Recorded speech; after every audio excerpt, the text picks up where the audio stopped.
이제 제가 길치입니다. 방향 감각이 거의 이제 제가 제로에 가까운데 저희 아내는요 길눈이 되게 밝아요. 그래서 신혼 때 이제 결혼 초반하면 이제 운전을 하면 종종 싸웠는데 운전을 하는데 아내가 이리로 저리로 가 이러는 거예요. 여러분 아시죠? 아내가 저리로 가라 그러면 남편은 그리로 가려고 했다가도 가기 싫은 거.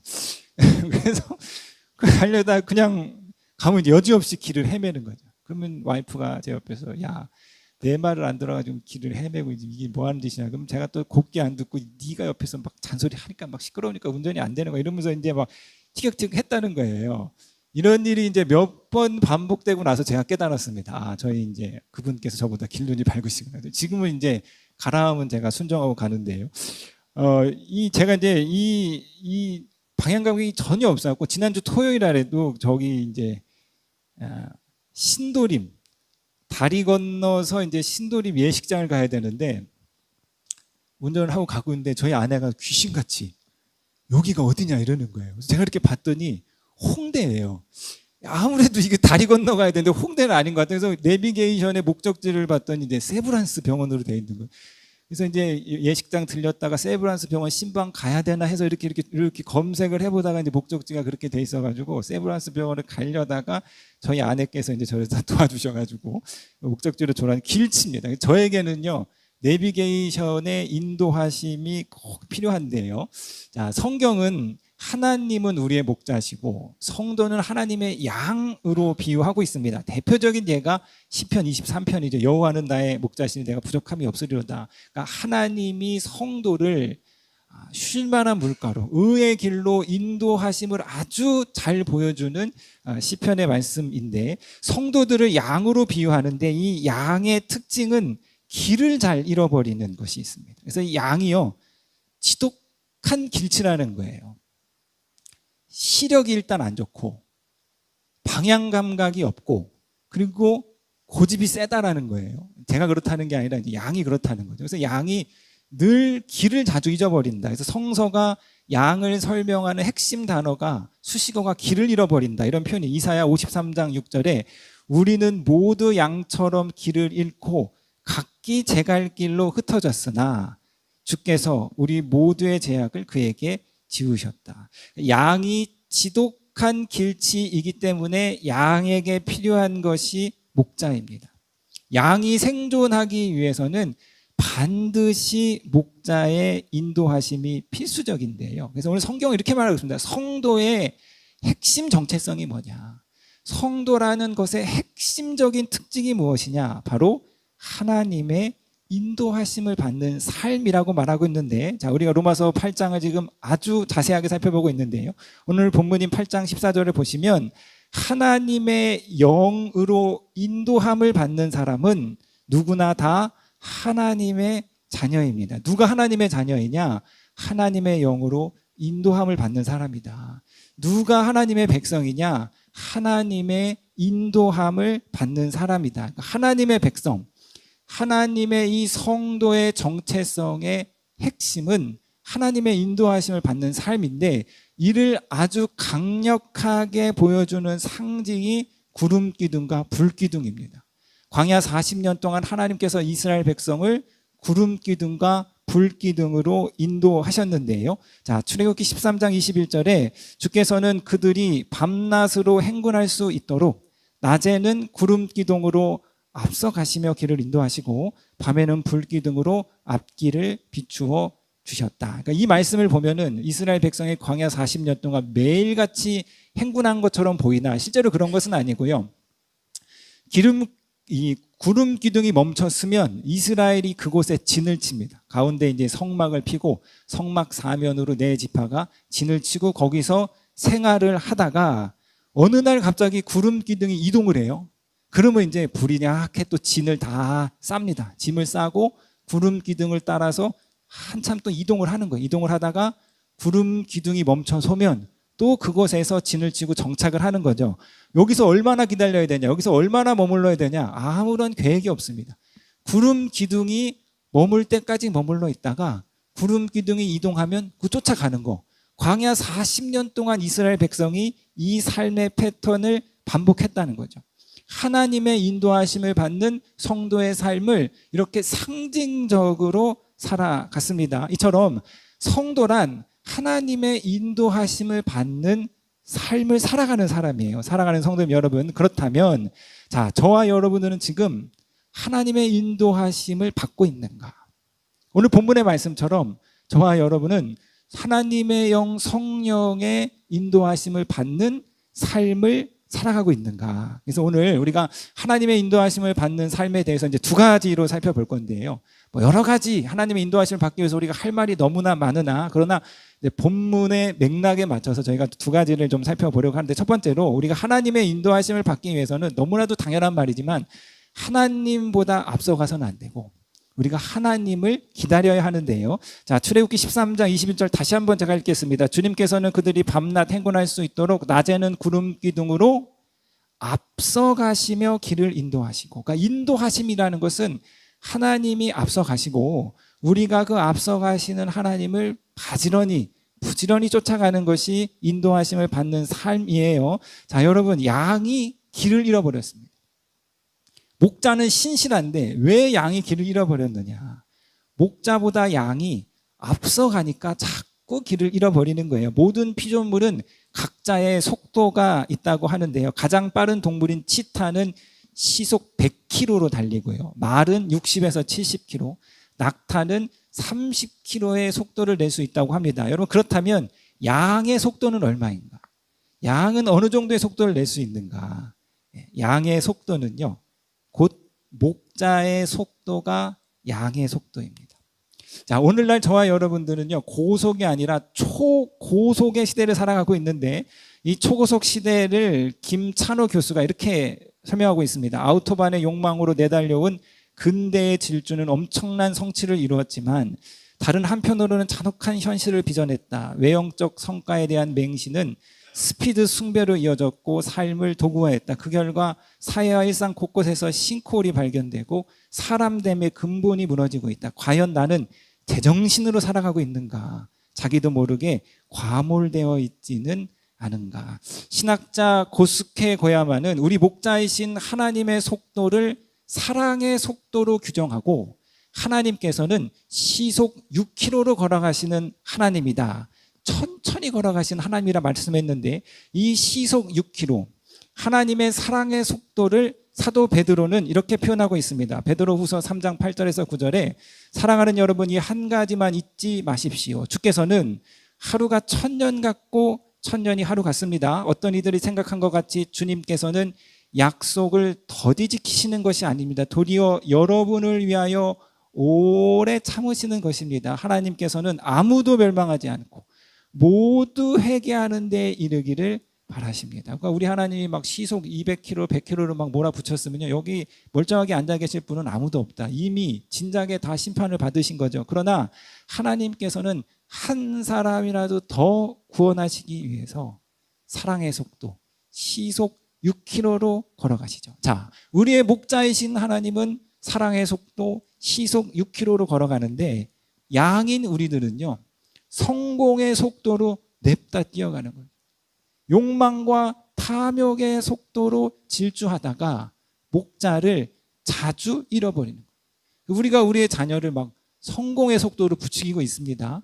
하나님의 소명을 성공의 속도로 우리가 이루려고 막 안달이 난 거예요. 인간 사이의 관계를 쾌락의 속도로, 비전을 욕망과 탐욕의 속도로 성취하려고 합니다. 성공과 욕망의 속도로 우리가 달려가니까 늘 급한 거죠.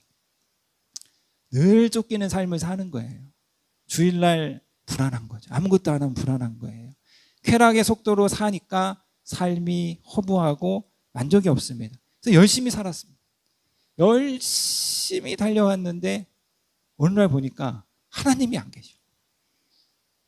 평생을요, 남부럽지 않게 살아왔습니다. 먹고 마시고 즐기고 좋은 옷 입고 뭐 여행 뭐 다 가고 정말 평생을 너무나도 즐겁게 살았는데 어느 날 문득 보니까 내 삶에 하나님이 전혀 느껴지지 않는 거죠. 그러니까 평생을 우리가 뼈가 으스러지게 열심히 살았는데, 평생을 나름대로 잘 산다고 인정받으면서 살았는데, 결국 그 삶이 하나님과 전혀 상관없는 삶을 살았다면 그것만큼 참으로 어려운 삶이 어디 있겠는가. 자, 사랑하는 성도님 여러분, 지금 몇 킬로의 속도로 여러분의 인생을 살아가고 계십니까? 성공과 성취의 속도로, 탐욕과 욕망의 속도로 여러분의 인생을 질주하고 계십니까? 아니면 사랑과 환대의 속도로, 혹은 안식과 사색의 속도로 인생을 걸어가고 계십니까? 자, 이러한 맥락에서 주일 예배는요, 우리의 삶의 속도를 조절하는 시간입니다. 한 주간 세상의 속도로 열심히 달렸답니다. 성공하고 막 욕망하고 탐욕하고 막 잘 살아야겠다고 열심히 살아왔더라도 주일날 예배를 드리면서 우리의 인생의 속도를, 내가 이렇게 살면 안 되겠구나, 우리의 목자 대신 하나님의 속도를 맞춰야겠다. 그래서 급해진 나의 삶의 속도를 다시 사랑의 속도로, 믿음의 속도로, 소망의 속도로, 인내의 속도로 살아가는 거죠. 이거 바쁩니다. 평일날에는 왜 바쁘세요? 일 아니라고 바쁘시고, 주말에는 또 주말이라 약속이 있고 또 바쁘시잖아요.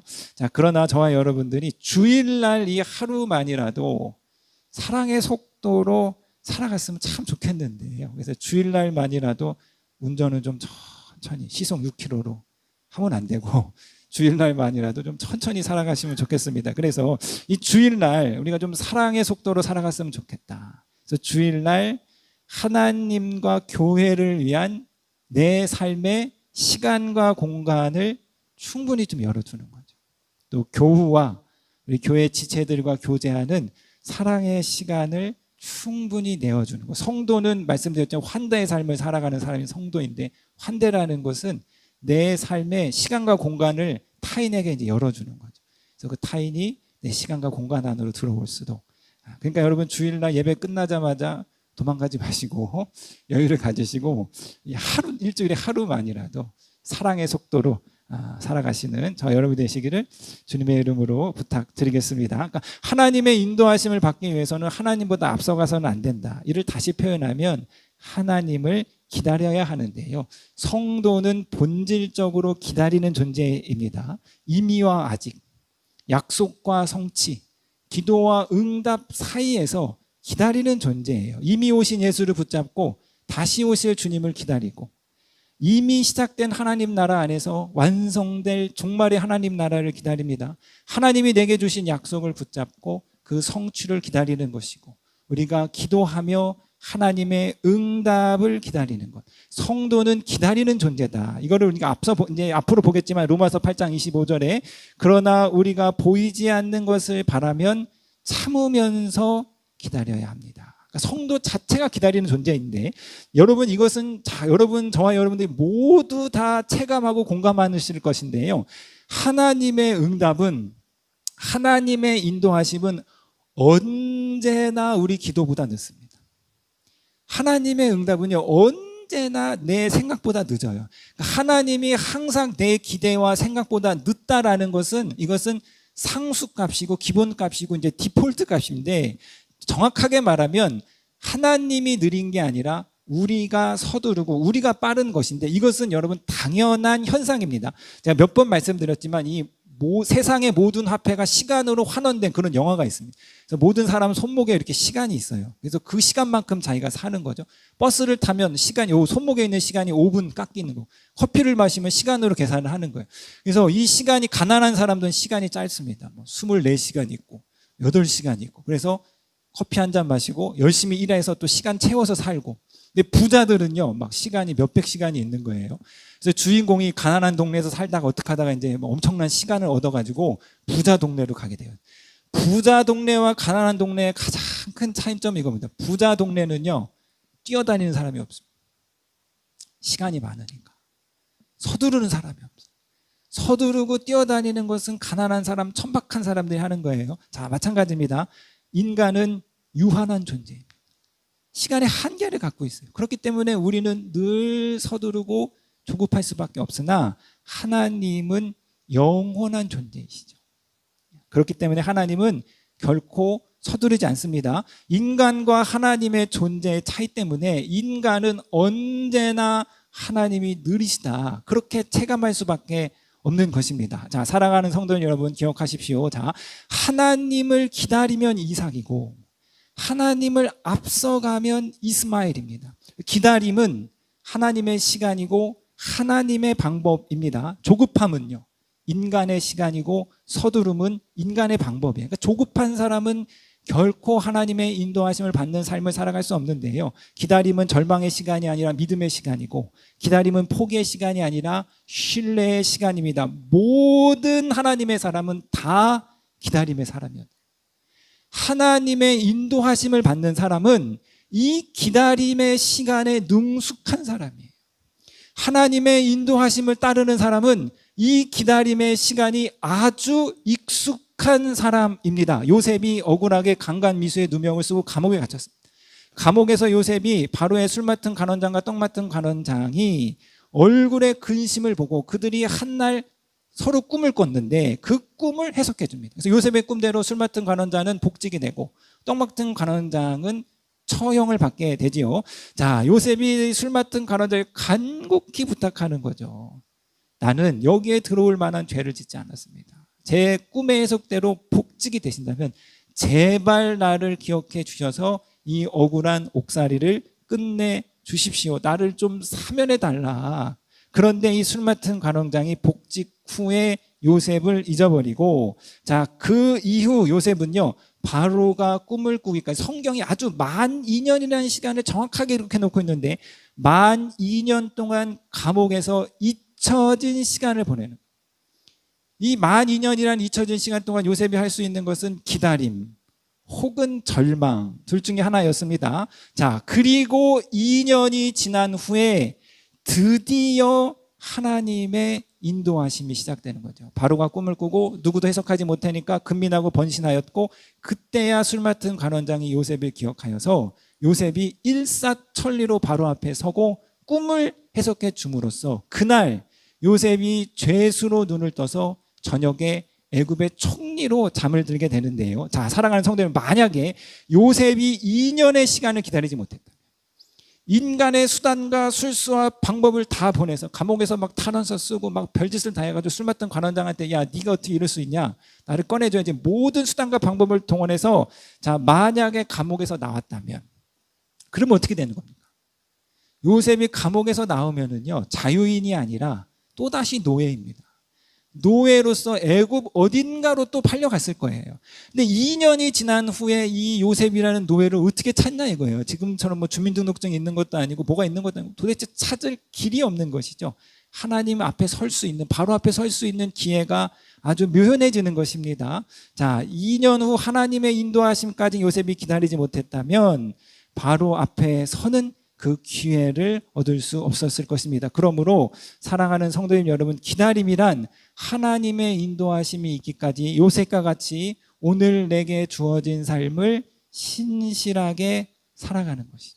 그냥 기다림이 아니라 신실한 기다림인 거예요. 하나님이 내 삶의 다음 스텝을 열어주실 때까지 오늘 내 주어진 이 자리에서 신실하게 걸어가는 것입니다. 조급하지 말고 앞서가지 말고 신실한 기다림으로 하나님의 인도하심을 받는 저와 여러분이 되시기를 주님의 이름으로 부탁드리겠습니다. 둘째로 우리가 하나님의 인도하심을 받기 위해서는 본문이 이렇게 말하고 있습니다. 하나님의 영, 성령의 인도하심을 받아라. 하나님의 인도하심을 받기 위해서는 성령의 음성을 듣는 능력이 함양되어야 합니다. 자, 성령은, 우리가 로마서 8장에서 성령은 우리 속에 들어와 사시는 하나님의 능력, 하나님의 임재, 하나님의 생명력인 거예요. 성령이 우리 속에 들어와 사시면서 무슨 일을 하시는가? 자, 오늘 로마서 8장 16절에 이렇게 말하고 있습니다. 바로 그때 그 성령이 우리의 영과 함께 우리가 하나님의 자녀임을 증언하신다. 성령이 우리 속에서 증언을 하십니다. 자, 8장 26절을 보시니까 이와 같이 성령께서도 우리의 연약함을 도와주십니다. 우리는 어떻게 기도해야 할지를 알지 못하지만 성령께서 친히 말할 수 없는 탄식으로 우리를 대신하여 간구해 주십니다. 성령이 우리 속에서 탄식하시고 간구하시는 거예요. 그러니까 성령이 저와 여러분의 내면 속에서 증언하시고 탄식하시고 간구하십니다. 성령이 우리 속에서 발화하시는 거죠.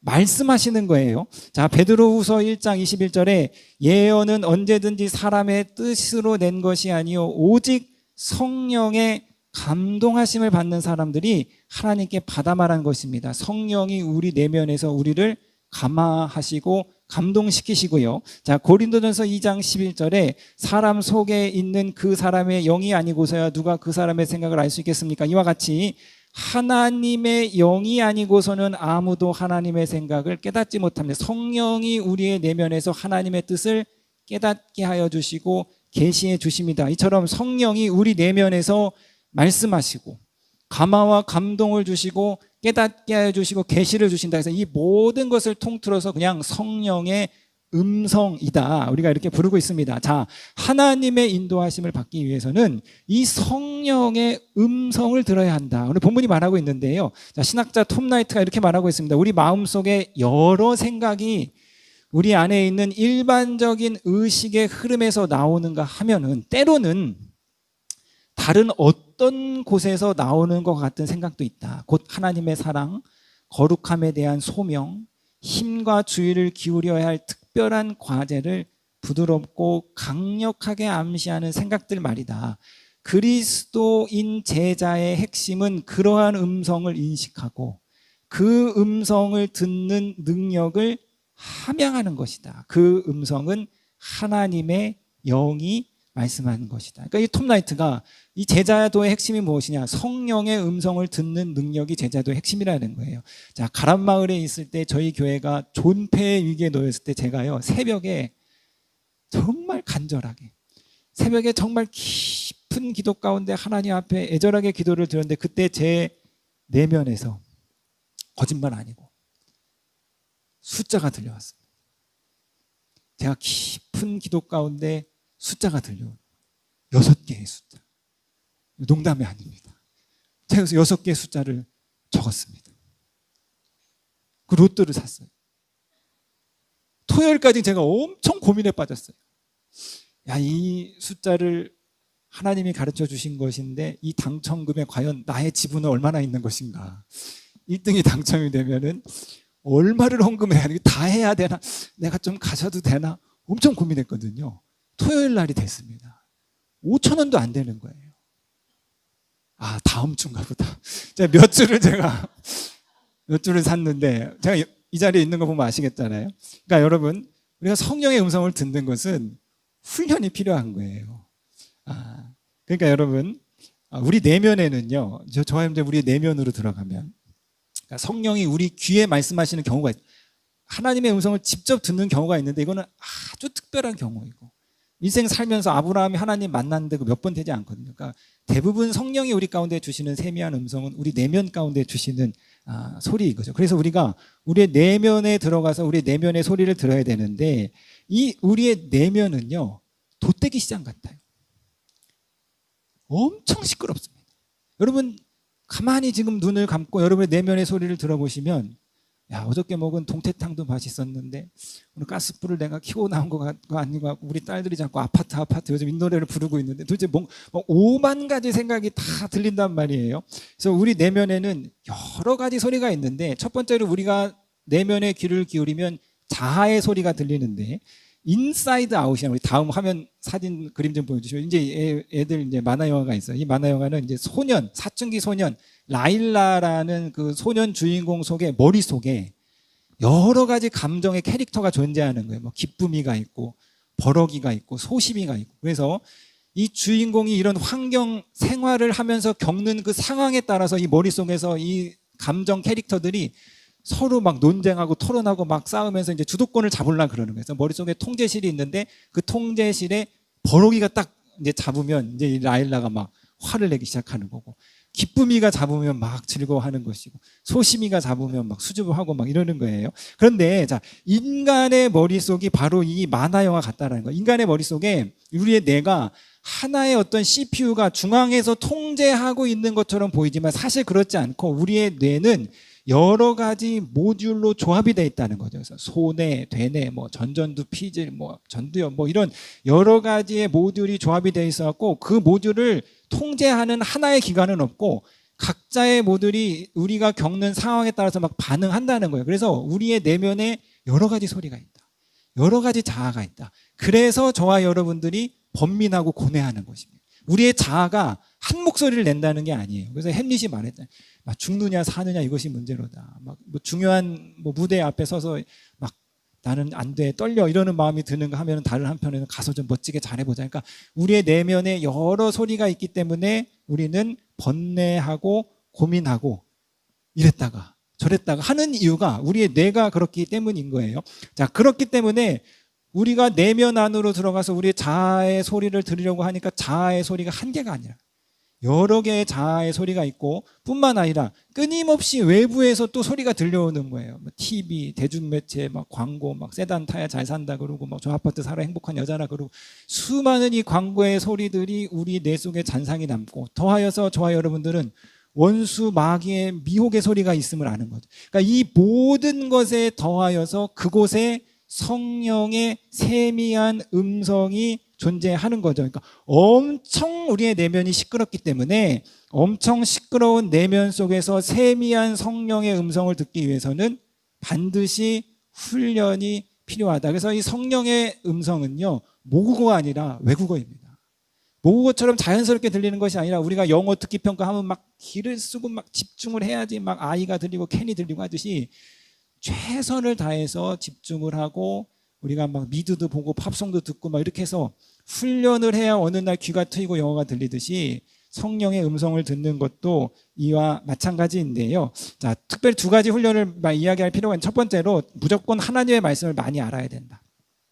영어 단어를 많이 알아야 듣기 평가가 되듯이 성령은 하나님의 영이니까 우리 속에서 딴소리 하시는 게 아니라 하나님의 말씀을 이야기할 거다니까 우리 안에 하나님의 말씀이 많이 있으면 하나님의 말씀에 익숙하면 성령의 음성이 익숙해지는 것이고요. 자, 오늘 제가 드리고 싶은 말씀은 두 번째인데요. 두 번째로 우리는 마음에 홀로 머무는 훈련이 필요합니다. 말씀드렸듯이 성령께서 우리 귀에 말씀하시는 것이 아니라 내면에 말씀하시기 때문에 일단 내면의 소리를 들어야 내면의 소리를 집중해야 그 중에서 성령의 음성을 찾는단 말이에요.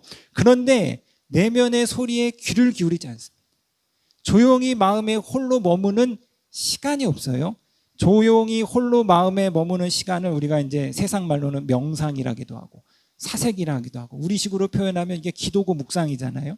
자, 그런데 홀로 마음에 머무는 시간이요, 단 1분도 없습니다. 단 1분도 없는 게 아니라 단 1분을 못 찾는다는 거예요. 그래서 심리학자 티모시 웰슨이라는 사람이 사람들을 불러놓고 독방에다 가둬 놨습니다. 친구도 없고 핸드폰도 없고 아무것도 없어요. 그 독방에다가 1시간을 가둬 놓는 게 아니라 15분을 가둬 놨대요. 그러면서 그 앞에 버튼이 하나 있는 거예요. 그 버튼을 누르면 전기 자극이 온다는 거예요. 그래서 누르면 본인이 이제 찌릿찌릿한다는 거죠. 그럼 여러분 15분 동안 뭘 해야겠어요? 당연히 우리가 상식적으로 15분 동안 가만히 있으면 되는 거죠. 아무 생각 없이 그냥 멍 때리고 있으면 되는 거 아니에요? 그런데 놀랍게도 남성의 67%, 여성의 25%가 15분간 홀로 있는 쪽이 아니라 그 시간을 못 버텨가지고 막 그거를 눌렀다. 그러니까 홀로 있는 것보다 차라리 전기 자극을 느끼는 것이 더 익숙한 것이죠. 그래서 오늘날 대부분의 사람들이 홀로 마음에 머무는 시간을 끔찍하게 싫어하고 홀로 마음에 머무는 능력이 제로에 가깝습니다. 오늘날 우리 주의를 빼앗는 문명의 이기가 우리를 갈수록 홀로 사색하고 생각하는 능력을 잃어버리게 만드는데요.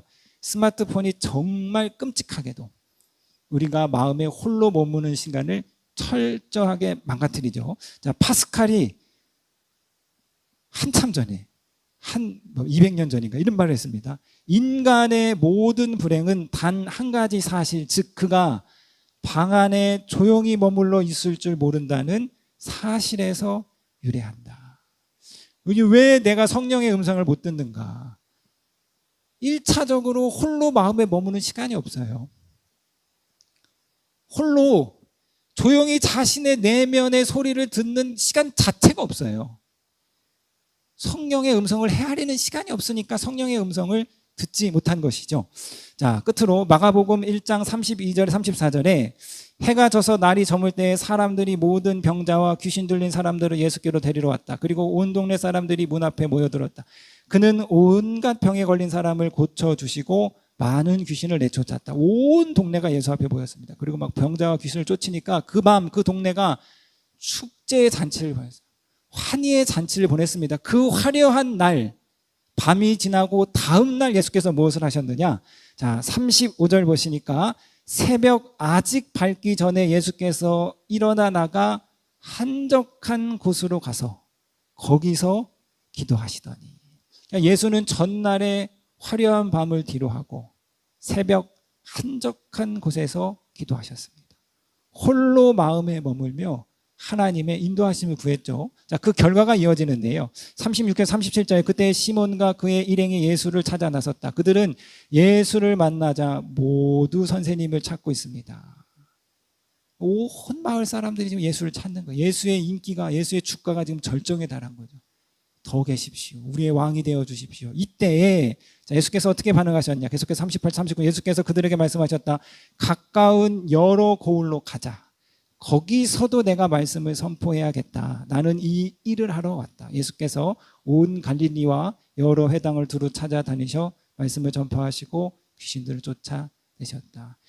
홀로 한적한 곳에서 머무는 그 시간을 통해서 주님은 하나님의 인도하심을 쫓은 거죠. 내가 여기서 머물고 여기서 대접받는 게 아니라 나의 사명은 온 갈릴리를 돌아다니면서, 나의 사명은 예루살렘을 향해 가서 십자가를 지는 것이 나의 사명이다. 그러니까 인기에 영합하는 사람이 아니라, 사람들을 쫓아가는 사람이 아니라 이 홀로 마음에 머무는 시간을 통해서 예수는 하나님의 인도하심을 받는 삶을 살아갔습니다. 자, 여러분, 세상 사람, 그 속에 성령이 없는 사람도 요즘 명상합니다. 마음 챙김 뭐 이런 거 아시죠? 이 들숨과 날숨의 호흡에 집중하면서 자신의 내면의 생각들을 잘 귀담아 듣고 자신의 이 돛대기 같은 시장의 내면의 생각들을 정리하는 것. 이 명상을 통해서 많은 사람들이 뭐 힐링이 됐다느니 뭐 이렇게 했다느니 뭐 이런 거, 스티브 잡스가 또 명상하고 이런 거 했다는 거 아니에요? 그 속에 성령이 없는 사람도 자신의 내면의 소리에 귀를 기울인다면 저와 여러분 속에서는 성령이 임재해 계시고 그 성령께서 끊임없이 우리의 내면 가운데 인도하시고 말씀하시고 깨닫게 하여 주시고 우리를 진리와 생명으로 끊임없이 발화하는데 왜 우리는 그 내면의 소리에 귀를 기울이지 않는가? 왜 그 성령의 소리를 우리가 싸구려 취급해 버리는가? 자, 사랑하는 성도 여러분, 이제 홀로 마음에 머무는 기도의 시간, 묵상의 시간을 통해서 성령의 깊은 인도하심, 정말 성령과 깊게 교제하시는 저와 여러분이 되시기를 주님의 이름으로 부탁드리겠습니다.